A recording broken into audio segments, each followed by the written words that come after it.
ප්‍රදේශයේ නුවරඑළිය ප්‍රදේශයේ මම කොහෙද කොතනද කින්ද මන්ද කියලා අහන්න එපා. ඒවත් මම ඕනනම් කියන්නම්. ඔයාලට පර්සනලි කියන්නම් ඒවා. හොඳද? මහත්තයෝ ඔළුව නැති වැඩ කරන්න ගිහිල්ලා මිනිස්සු හිතා ගන්න බැරි ප්‍රශ්න වල පැටලෙනවා මහත්තයෝ. ගොඩේ එන්න නම් අපේ බොහෝ දෙනෙක් වෛද්‍යවරු මහත්තයෝ මේ රටින් පිට රටට යනවා. සල්ලි තියෙන මිනිස්සු මේකෙන් බේරෙනවා මහත්තයෝ.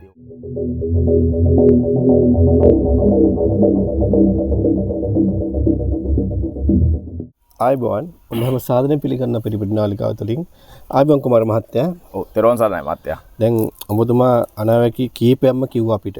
ඔව්. ප්‍රේක්ෂකයෝ හිතන් ඉන්නේ ඔබතුමාට බැන්න. ඔව්.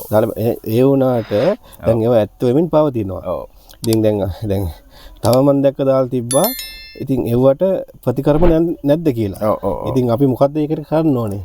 මෙහෙමයි මහත්තයෝ. මම කලින් කිව්වා මීට මාසෙකට විතර උඩදී ඔබතුමාගේම නාලිකාවක තමයි කතා කරේ. කතා කරලා කිව්වා මම මේ ආර්ථික අර්බුද ගැන කතා කරා. එතකොට මේ ගම් වතුරක් ආවට පස්සේ ගම් වතුරෙන් විපත්ති ඇති වුණා. ඒක කොහොමත් ස්වභාවිකව ගත්තොත් සියලුම දෙනාට විපත්ති වලට මුහුණ දෙන්න උනානේ. නේද? සුනාමි වගේ නෙමෙයි. මේ පරපොට තදින්ම වැදුනානේ. මම කිව්වා ඒ වගේම ආණ්ඩුවෙන් වෙන දේවල්. ආණ්ඩුවෙන් මිනිස්සුන්ට තාමත් ගම් වතුරට අවුවෙච්ච කට්ටිය තාම කඳ උරුවල නේද? තව ඉදිරියට යනකොට මහත්තයෝ අවුරුදු මාසෙ ලං වෙනකොට ආහාර එළවලුවක් කන්න බැරි වෙනවා මිනිස්සුෙකුට. වගාවක් කරගන්න පොහොර ටික නැති වෙනවා මහත්තයෝ. ඊට පස්සේ මම මහත්තයාට කිව්වා ওই දේවල් මීට මාස 4කට කලින් 9 වෙනි මාසේ 7 වෙනිදා චන්ද්‍රයක් ගහණයක් දවසේ කතා කරා ඔබතුමාට නේද? මතකනේ? මම මහත්තයාට දැන් මහත්තයා මගෙන් දැන් ගොඩක් අනාවැකි ගත්තා. එතකොට ඔබතුමා කියනවා ඒවා සත්‍ය වුණා කියලා. ඔබතුමා විශ්වාසයේ මත මා ළඟට එනවනේ. මම තව අනාවැකියක් කියන්නද මහත්තයෝ? ඔව්. හොඳ. තව මාස 3මාරක්. මාස 3මාරක් නේ ජනවාරි පෙබරවාරි අන්තිම වෙද්දි මහත්තයෝ. නුවරඑළිය ප්‍රදේශයේ මම කොහෙද කොතනද කින්ද මන්ද කියලා අහන්න එපා. ඒවත් මම ඕනනම් කියන්නම්. ඔයාලට පර්සනලි කියන්නම් ඒවා. හොඳද? මහත්තයෝ ගින්නක් ඇති වෙනවා. ගින්නක් ඇති වෙනවා මහත්තයෝ පැට්‍රියක. තේ පැට්‍රියක. ලොකු ගින්නක් ඇති වෙනවා. නුවර පැත්තේ තේ පැට්‍රියක ලොකු ගින්නක් ඇති වෙනවා. හොඳද? මේක මම දැනුවත් කරන්නේ අපේ කට්ටියට ආරක්ෂා වෙන්න. සෑම දෙයක්ම කල්පනාකාරීව කරන්න ඕනේ.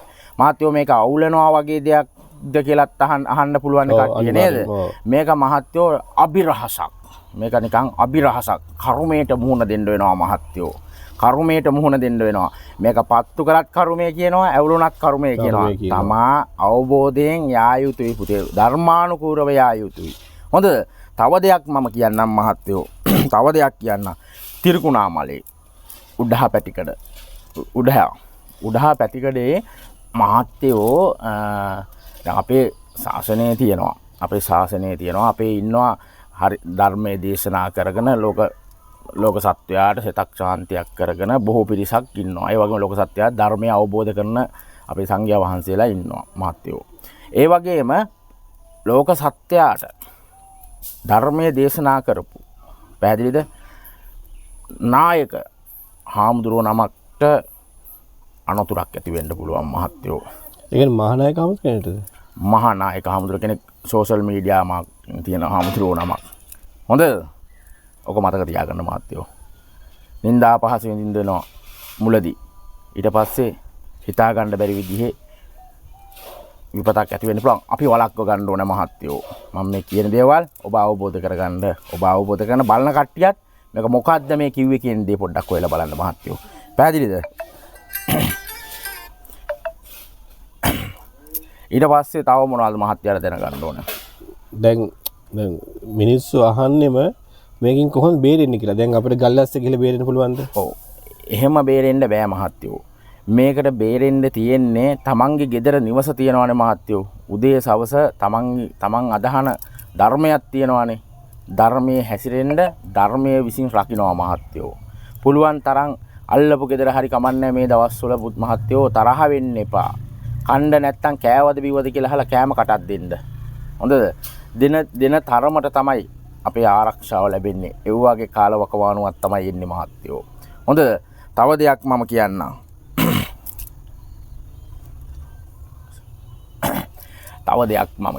මහත්තයාට. මහත්තයෝ වාහනවල ගමන් කරනවානේ. වාහන අනතුරු තව මාස 2කමාරකදී හිතා ගන්න බැරි විදිහේ වාහන විපත්ති වලට ඇති වෙනවා. වාහන අනතුරු වලටපත් වෙනවා. ගමනක් බිමනක් යනකොට බොහොම පරිස්සමෙන් මහත්තයෝ. හොඳද? ඒ වගේම මම කිව්වා ඉදිරියේදී පොඩි ගැටුමක් ඇති වෙනවා. පොලිසියත් එක්ක අපේ වැස්සියෝ සාමාන්‍ය වැස්සියෝ ලොකු පොඩි ගැටුමක් නෙමෙයි මහත්තයෝ. ඒක ලොකු ගැටුමක් ඉදිරියේදී ඇති වෙනවා. හොඳ? ඒ කියන්නේ සෙම්පතියත් එක්ක වැසියෝ සටන් කරන්න වෙනවා. සෙනසුරු. හොඳ? එතකොට මහත්තයෝ මේ රජයට දෝෂාරෝපණ ඇති වෙනවා මහත්තයෝ. රජයට. ඒ වගේම මිනිස්සු උද්ඝෝෂණ වලට බහිනවා මහත්තයෝ. හොඳ?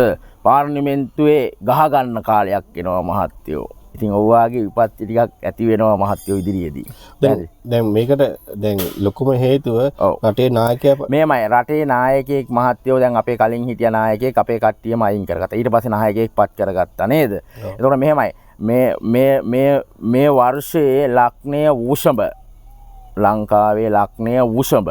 ඉතින් ඒ ලග්නයේ රජතුමා ඉන්නේ 12 වෙනි කොටුවේ, බිසව ඉන්නේ 10 වෙනි කොටුවේ. ඉතින් මහත්තයෝ මේකෙදී ගොඩක් විපත්ති ඇති වෙනවා. රජාට කරන්න දෙයක් නැහැ. රජා එක තැනක ඉඳගෙන සොක්කො ටික තමයි එළියට බස්සන්නේ. සොක්කොන්ගේ වචන, සොක්කොන්ගේ ක්‍රියාව නිසා හිතා ගන්න බැරි ප්‍රශ්න වලට මුහුණ දෙන්න වෙනවා මහත්තයෝ.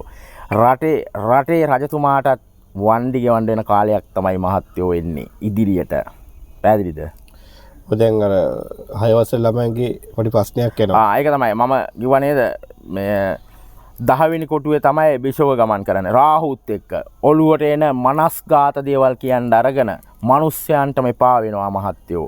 මේ රටේ කරපු කියපු නැති දේවල් ඉදිරිපත් කරලා මිනිස්යන්ගේ මනස විකෘති වෙනවා මිනිස්සුયો.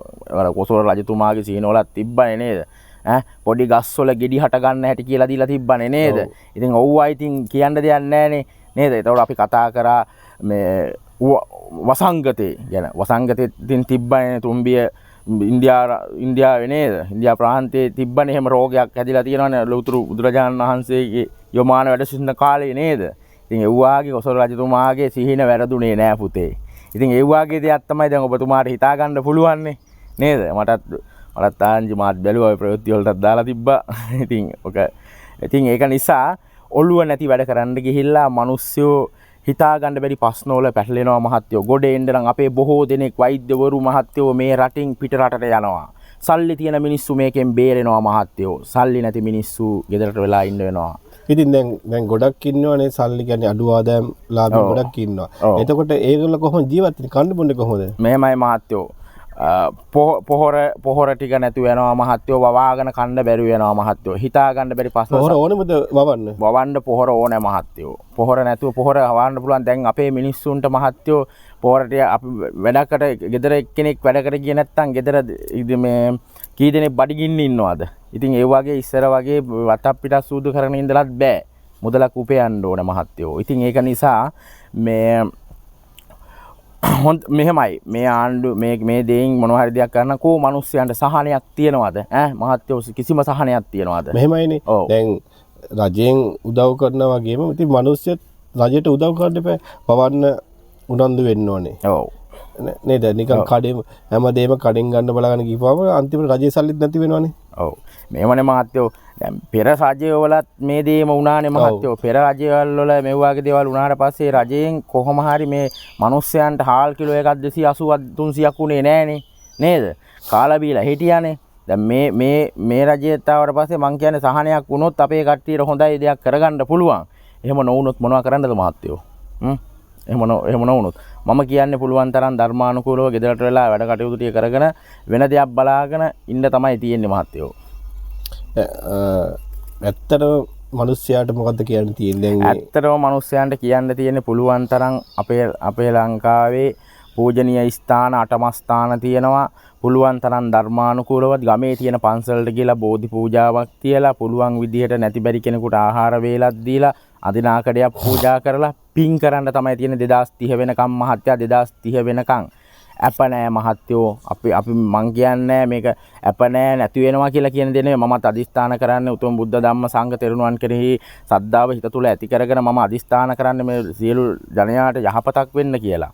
ඉතින් මහත්තයෝ මෙවුවා බලාගෙන ඉන්න බෑ. අපි කියන දේවලුත් අපිටත් මේ විශ්වයෙන් පණවිඩ එන්නේ. විශ්වයෙන් පණවිඩ එනවා. ඉතින් අපිත් මේ හස්ත රේඛාව ජ්‍යොතිෂය උපයෝගී කරගෙන යම් গুপ্ত ශාස්ත්‍ර උපයෝගී කරගෙන මේ දේවල් කියනවා. මේ දේවල් වෙන්න පෙර ඉඳන්ම අපි කිව්වා. මේ වසංගතය ගැන කතා කරා. එතකොට අපි කතා කරා ගම් වතුර ගැන කතා කරා. ඉතින් මිනිස්සු පිළිගන්නේ නැත්තම් මොනවා කරන්නද මහත්තයෝ? බුලත් දීලා වැඳලා කියන්නද? මෙහෙමයි අපිට කරන්න එපා මෙහෙමයි කියන්න පුළුවන්. මොකද කියන දේ කරනවා නම් අස්සයා වතුර ළඟට ගෙනල්ලා මේන් වතුර කියලා පෙන්වන්න පුළුවන්. බලෙන් පොවන්න බෑ මහත්තයෝ. ඔක තමයි ප්‍රශ්නේ මහත්තයෝ. ඔව් දැන් අපිට දැන් මිනිස්සු පන්සලුත් යනවා. ඔව්. අර කැලේ පන්සල ගාවට ගිහම රුපියල් 400යි තෙල් මල් අඳුක්කෝරු පාන්දර ඔක්කොම ගන්න රුපියල් 400යි. මේමයි මහත්තයෝ වාහනවල ගිහිල්ලා පන්සල් යන කාලයක් නෙමෙයි. තමා දාඩිය මහන්සියෙන් පන්සලකට යන්න ඕන මහත්තයෝ. මෙහෙමයි පොල් තෙල් ටික කඩෙන් අරගෙන ආමුදුරන්ට දෙන්න තියෙන දානි කඩෙන් අරගෙන ගිහිල්ලා ඉන්දියාප්ප 5 අරන් ගිහලා ඉන්දියාප්ප 10 අරන් ගිහලා පූජා කරන කාලයක් නෙමෙයි. ඒ පින් ගත්ත කාලේ ඉවරයි මහත්තයෝ. ඒ පින් ගත්ත කාලේ ඉවරයි මහත්තයෝ. දැන් තියෙන්නේ මහත්තයෝ මහන්සි වෙලා ගිහින් පින් කරන්න තියෙන්නේ මහත්තයෝ. වෙන කරන්න දෙයක් නැහැ. කාලයක් තියෙදි පින් කරන්න. කාලයක් තියෙනවා මහත්තයෝ. තව ඉතින් වසර 4ක් තියෙනවානේ. නේද? 2026 නේ. තව වසර 4ක් තියෙනවා. මේ වසර 4 කටුක ගමනක් යන්න තියෙන්නේ. එරමිනියා ගොල්ලක ඇවිදින්න තියෙන්නේ මහත්තයෝ. ඔව් දැන් හැමෝම කියනවා 29 දී ලොකු දේවල් වෙන කියලා කියනවා. 29 නෙමේ මම කියන්නේ අප්‍රේල් වෙනකොට ලොකු දේවල් වලට මුහුණ දෙන්න වෙනවා මහත්තයෝ. තව ටික දවසකදී කලින් වසර දෙකමාරකට කලින් වෙච්ච දේවල් වලට මිනිස්සයන්ට පාරවල් වල ඉන්න වෙනවා මහත්තයෝ. හාල් ටික ගන්න ඉන්න වෙනවා. තියෙන හාල් වල පණුවෝ ගහන කාලයක් එන්නේ මහත්තයෝ. ඒ කියන්නේ අප පෝලිං එනවද? එනවා මහත්තයෝ. ආය අහපව් නැවත පෝලිං එනවා මහත්තයෝ. තියෙන හාල් වල පණුවෝ ගහන කාලයක් එන්නේ. එළවලුවක් කන්න බැරුව වෙනවා. පොල් ගෙඩියක් කන්න බැරුව වෙනවා. ඉස්සරත් ওই දේවල්ම තිබ්බනේ මහත්තයෝ නේද? හැබැයි ওই විදිහට වුණාද? පොල් ගෙඩිය 250ක් වුණාද? මේක මහත්තයෝ පෙර අකුසලයක් ගෙවන්න වෙන්නේ. ඔක්කොගේම ඔක්කොටම ජනාධිපති විතරක් නෙමේ වැසියන්ටත් තියෙන්නේ ධර්මානුකූලව යන්න තමයි තියෙන්නේ. සුනාමියෙන් භාගයක් ගත්තා. ගම් වතුරෙන් 3 කාලක් ගත්තා. ඔව් දැන් කඳු වල හිටිය මිනිස්සු ඔක්කොම පල්ලයට බැස්සා. පල්ලයට බැස්සා. ඔව් දැන් එතකොට 29 දී ඔය වෙන්න තියෙන දෙයට මේක 29 දී වෙන්න තියෙන 29 දී මහත්තයෝ මෙහෙමයි. මේක එකපාර පෙන්නුවා මේ සෝබා ධර්මයේ කියන දේ විශ්ව මාතාව කියන දේ පෙන්නුවා මහත්තයෝ. මෙහෙම දෙයක් තියෙනවා කියලා. හොඳද? මෙහෙම දෙයක් තියෙනවා කියලා පෙන්නුවා. හැබැයි මේ දෙයට සූදානම් වෙන්න කියලා තමයි පෙන්නුවේ. පොඩ තමයි පිච්චෙන්නේ මහත්තයෝ. එකපාර පිච්චෙන්නේ නැහැ. පැහැදිලිද? පොඩ පිච්චෙන්නේ. හෙට අනිද්දා වෙද්දි මහත්තයෝ බලන්න ගින්නෙන් විපත්ති ඇති වෙනවා. වැස්සත් නැවතුනේ නැහැ. තව ඉදිරියේදී බලාපොරොත්තු වෙන්න පුළුවන්. හැබැයි ආයේ වැස්සෙන් විපත්ති ඇති වෙන්නේ මහත්තයෝ තව මාස 7ක් තියෙනවා. එතකන් ගින්නෙන් ගිනි ජාලයක් වෙන්න පුළුවන් මහත්තයෝ. බොහොම පරිස්සමෙන් කටයුතු කරන්න කියලා මම ඔබතුමාටත් කියනවා මහත්තයෝ.